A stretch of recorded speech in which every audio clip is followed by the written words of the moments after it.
ज़रूरत से ज़्यादा और बेवजह सुर्खियों में रहना आपको नुकसान पहुंचा सकता है। और इसका ज्वलंत उदाहरण है बॉलीवुड से कार्तिक आर्यन का। नमस्कार हिंदुस्तान, कैसे हो आप लोग? ध्यान रखिएगा अपना, क्योंकि कोरोना से हाल बेहाल है। बात करते हैं बॉलीवुड से। बॉलीवुड में मैंने न्यूज़ सुनी थी कल। हर जगह आ रहा है, न्यूज़ के हर जगह आ रहा है ये। बॉलीवुड से जो धर्मा प्रोडक्शन ने कार्तिक आर्यन को जो है अपनी प्रोडक्शन हाउस से हमेशा के लिए जो है प्रतिबंधित कर दिया है।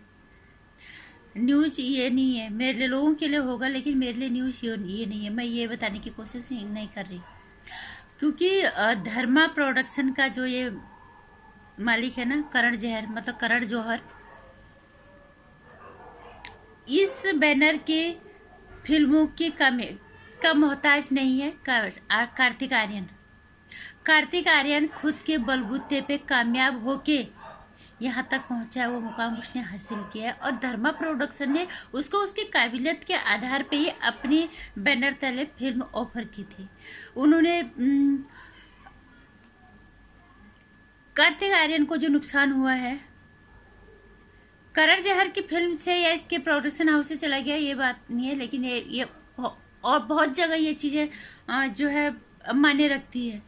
कार्तिक आर्यन जैसे स्टार को, किसी को भी इस चीज़ का ध्यान रखना चाहिए।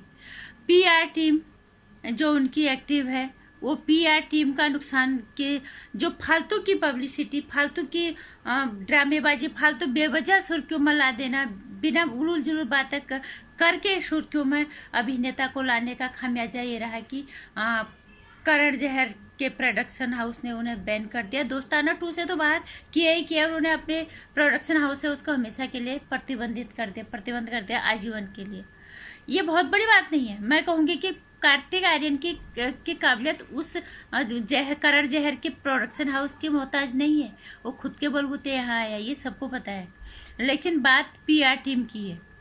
पीआर जब इनकी पीआर टीम किस तरह की हरकतें कर, किस तरह की उनकी गतिविधियां हैं, क्या उनके वो क्या कर रहे हैं, ये तो अभिनेता को पता ही होता है ना, ये सबको पता होता है। लेकिन तुमने वो करने दिया बिना मतलब के सुर्खियों में रहना, क्या ये सही है? अपनी काबिलियत के बलबूते तुम्हारे काम को प्रमोट करना, तुम्हें अगर तुम्हें कोई गलत कहीं को छीटा कैसी कर रहा है, उससे वो लोगों के सामने रखना, आपके काम को, आपकी मेहनत को, इन सब चीज़ों के द्वारा अगर आपकी पहचान आपकी पीआर टीम बनाए तो आपके लिए वो ज़्यादा फायदेमंद होगा, बजाय कि आप बिना मतलब की सुर्खियों में, बेवजह सुर्खियों में।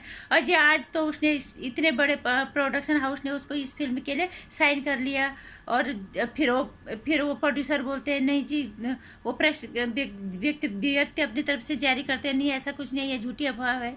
कभी सारा अली खान के साथ उसके अफेयर की खबरें ला दी जाती है बिना मतलब की, हर जगह पे कहीं उसका अफेयर दिखाया जाता है, कभी कुछ कभी बहुत ही भद्दी और गद्दी तरह की हरकतों की पीआर टीम दिखाती है सुर्खियों में लाने के लिए। जबकि आज इस तरह की हरकतों की जरूरत नहीं है।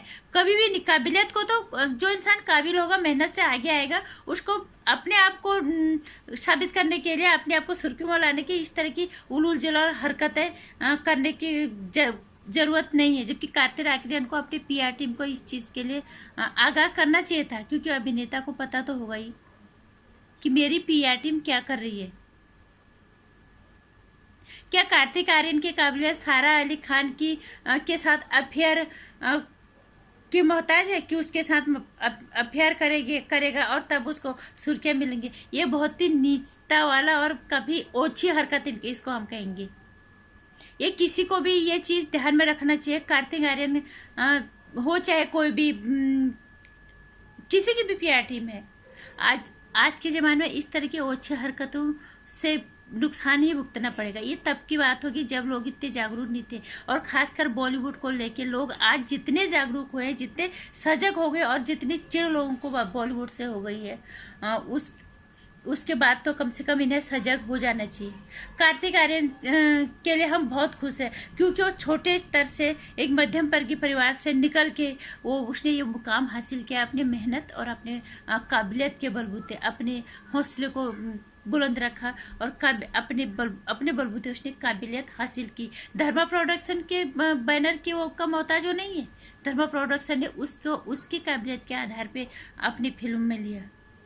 इसी की पीआर टीम के ओछी हरकतों की वजह से उन्हें दोस्ताना 2 से बाहर कर दिया और धर्मा प्रोडक्शन से जो है बाहर कर दिया। करण जहर ने उसको उसकी काबिलियत के आधार पे अपनी प्रोडक्शन हाउस में दोस्ताना 2 के लिए लीड रोल के लिए साइन किया था, उसकी काबिलियत को देख के। नहीं तो धर्मा प्रोडक्शन, ये करण जहर को नेपोटिज्म के बाप का टैग मिला हुआ है, सबको पता है। अगर ऐसे ये करण जहर सबको लाने वाला होता तो बहुत सारे लोग हैं। एक सामान्य से अभी बहुत संघर्षरत होंगे, अभी वहां पे बॉलीवुड में जो संघर्ष कर रहे होंगे अच्छे फिल्मों के इंतजार में, उनको तो नहीं देख रहा है। उसकी कामयाबी को भुनाने के लिए करण जहर ने उसे अपनी प्रोडक्शन हाउस में लिया और पीआर टीम की ओछी हरकतों की वजह से करण जहर जैसे जो नाग कहते हैं ना, करण जहर जैसे डसने वाले जो नाग होते हैं, जो नेपोटिज्म का टैग लेके घूम रहा है, उसने उसे अपनी फिल्म से बाहर नहीं किया। बैनर अपने प्रोडक्शन हाउस से भी उन्हें आजीवन के लिए प्रतिबंधित कर दिया गया। इसमें मैं गलती सिर्फ और सिर्फ पीआर टीम की नहीं कहूँगी, मैं इसमें कार्तिक आर्यन की भी गलती मानूंगी, क्योंकि तुम्हें बेवजह सुर्खियों में रहने की क्या जरूरत है, जबकि आज लोग समझदार हो गए, आज लोग खुद देख सकते हैं, समझ सकते हैं। फालतू में जो चीज नहीं है उसको उकसाया जाता है, इस फिल्म में ले लिया, उसमें ले लिया, ये इसके साथ अफेयर है।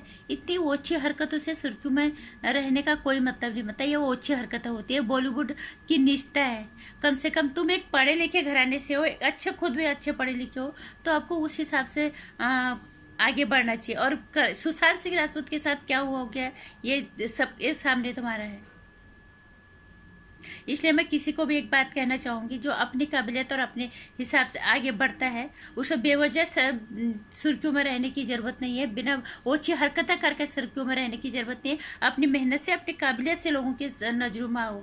और जब तुम्हारी पीआर टीम को पता है ये सब चीजें, फिर पीआर टीम को तुम इस तरह की हरकतें करने से क्यों नहीं रोकते।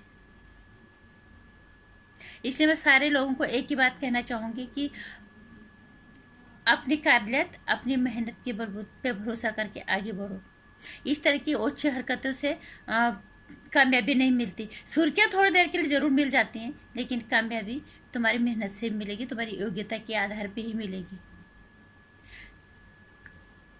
कार्तिक आर्यन इसका ज्वलंत उदाहरण है, जिनको कि पीआर टीम की ओछी हरकतों का खामियाजा भुगतना पड़ा। हालांकि अच्छा हुआ करण जहर की प्रोडक्शन ने उन्हें बाहर कर दिया, लेकिन करण जहर अगर ऐसे ही लेने वाला होता तो और को ले लेता। उसने करण जहर ने उन्हें अब उसकी काबिलियत के आधार पे अपनी फिल्म में लिया और पीआर टीम की ओछी हरकतों की वजह से करण जहर को सिर्फ दोस्ताना 2 से बाहर नहीं किया, बल्कि ने अपने बैनर तले भी आजीवन जो है प्रतिबंधित कर दिया।